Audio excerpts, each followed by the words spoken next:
2, 3. Been a minute since I did that. As you will notice, let me do this.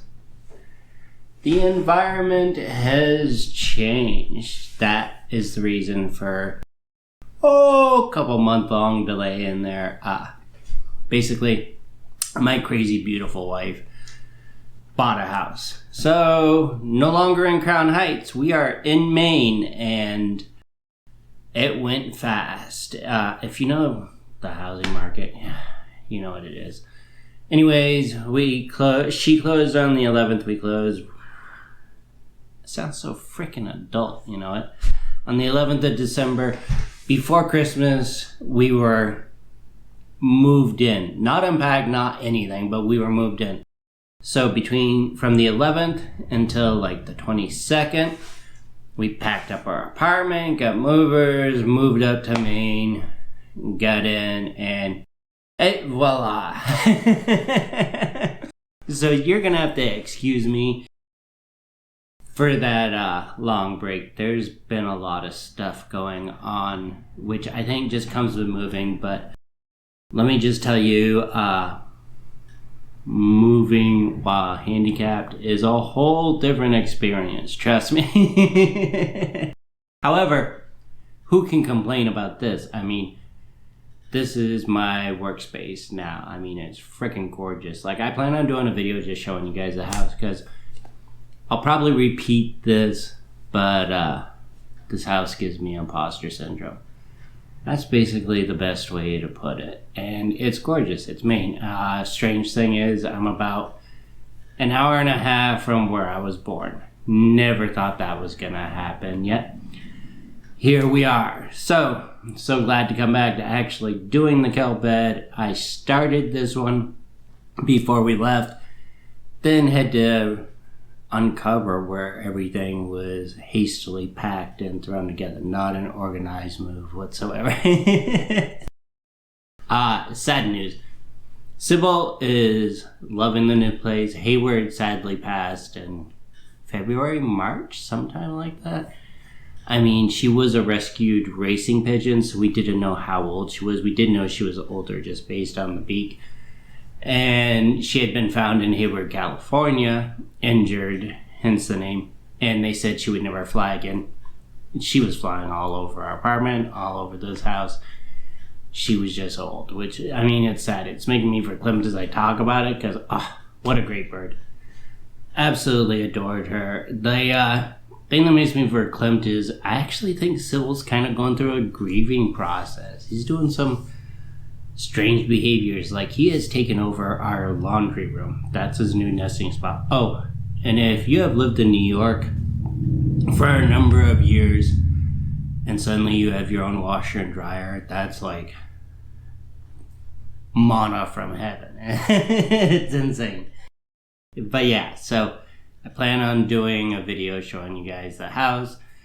We have 4 acres. Kathleen surprised me with a bonsai tree, which was basically those ones that you find in grocery stores, hardware stores. You know, it's a cutting from a Japanese juniper stuck in potting soil, and that developed into a crash course in how do I let this thing live, because it shouldn't at all. Told you I was getting verklempt thinking about Hayward there.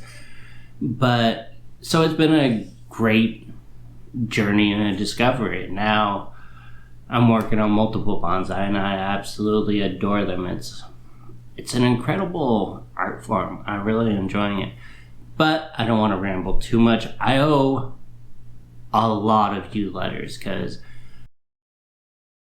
the house hunting process was insane. Everything was insane. Like, the very end of 2002 was just high-pitched insanity, basically. So if you're out there, you're getting a letter from me soon. Ivan, specifically you, darling. I really owe you guys one. But yeah, I don't want to ramble too much. I'm sure I'm going to say that several times. I just wanted to say hi again. Thank you guys so much for sticking by through that. That was a long time gone. Missed y'all. And hopefully you like this one. Talk to you later. Love y'all. Bye. So right off the bat, hopefully Sybil doesn't goof it up for us again, as you can probably hear him in the background. But first things first, I wanted to show you how I actually do the rough sketches in here. Problem is, I use a hard pencil lead for doing the initial sketching because it's easier to erase, as you see right there. However, it doesn't show up quite as well. As I said before, brand new setup here, so where the camera is, you'll see a couple of times my head blocks a shot, yada yada yada. That's how it works. And you'll also notice if you compare this rough sketch to the finished panel, both of them change radically in their positions. It's kind of a experiment and go along. As a matter of fact, looking at this, I'm pretty sure I left Lemmy's tail off in the final drawing. Whoopsie. Okay. And there you can see me using the Statler letter Architects uses. It's probably the greatest thing ever for doing lettering. I'm so in love with the thing. I think I mentioned it before. I linked to videos on it. You'll find it.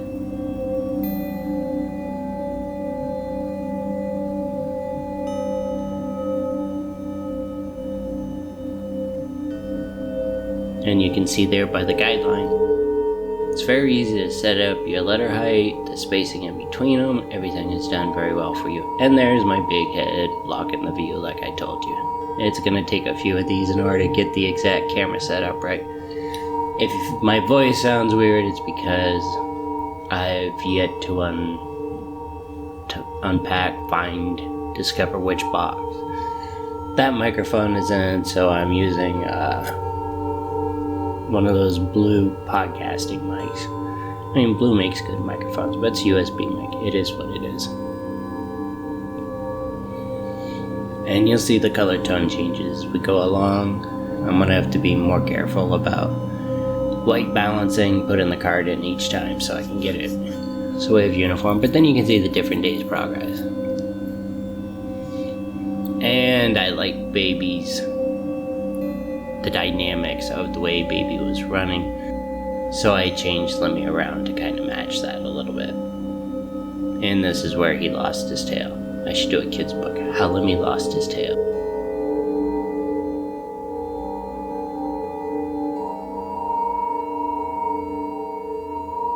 And this is the introduction of Robbie. Robbie used to live on my speakers, but currently Robbie is MIA.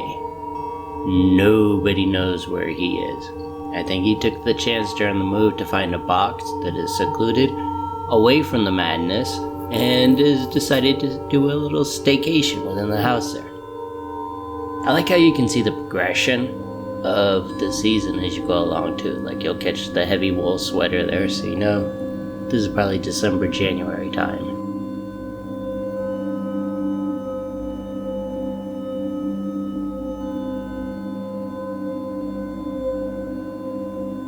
And I did notice while drawing these trees, spending so much time obsessing about bonsai has kind of influenced the way I draw trees.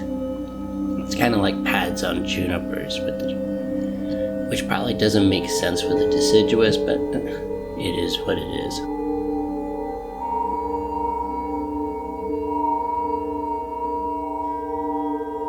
And this little magic mirror that they're using to tune in, this is a running gag between Kathleen and I. Lemmy has a thing for r/Snow Whites on Reddit, so he's always trying to grab my tablet, calling it the magic mirror, and that turned into this. So yeah, this is why you should not do drugs, kids. You'll end up drawing talking animal comics. It's a slippery slope. Weed leads to cooking, carpentry, and comics.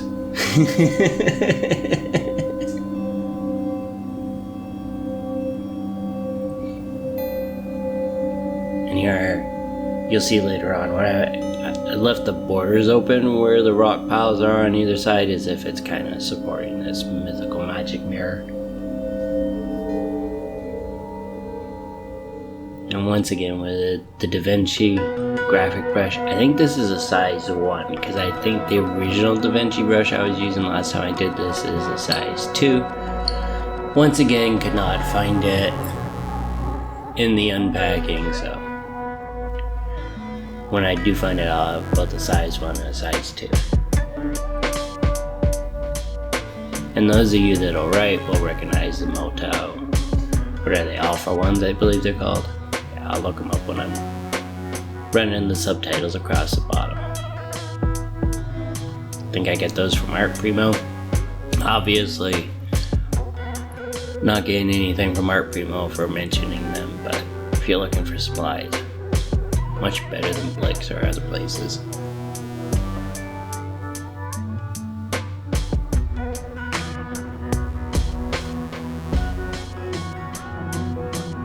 And Ted the Tortoise. This actually came from, I believe it's the very first episode of Nathan For You.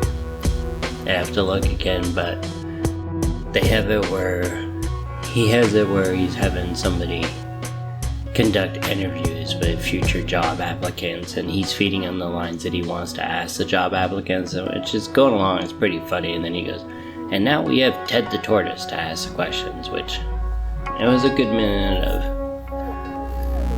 absurdity. But the other thing is, Ted was a unit. I mean, dead sexy Ted was, so of course he had to end up in here. Here we go with the typical wet on wet to kind of get that soft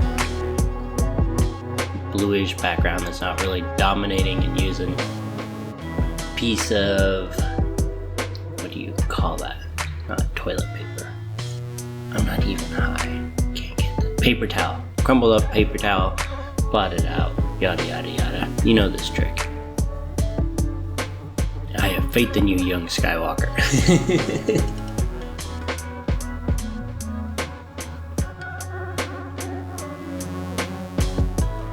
And then to get Ted's coloring, there's a little mixture of some grays with the greens, and then later on a little bit of browns in there, just so he doesn't look like a turtle. I think it was halfway through painting this that I realized I drew, what was his name, Tippy, from the matchbook covers. Do they still do that, where they have draw Tippy and get into art school? I remember it from being a kid, but yeah, I pretty much drew a really bad version of Tippy the turtle, I think. Not even on the psychiatrist's couch, and this stuff is coming out.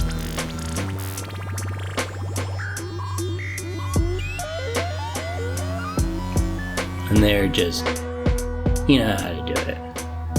Add a little bit of depth where you want it. Always remember it dries way later than you thought, so you'll think you screwed it up, and then it'll dry out. By the next day, you are golden.